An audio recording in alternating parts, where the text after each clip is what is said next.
Hey guys, this is 250 Bobcat, and today I'm going to be doing a walk around on the Case 580K backhoe and plow dozer.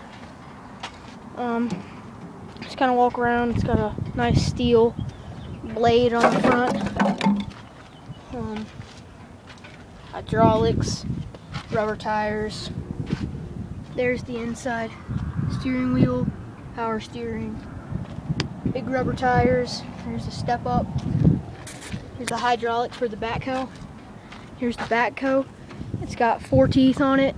It's a nice steel bucket. There's the hydraulics up there for the backhoe, and then there's the inside. I'll just kind of show you around in there. And then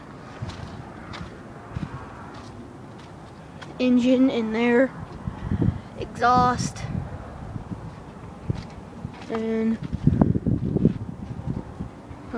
panel on the front, and then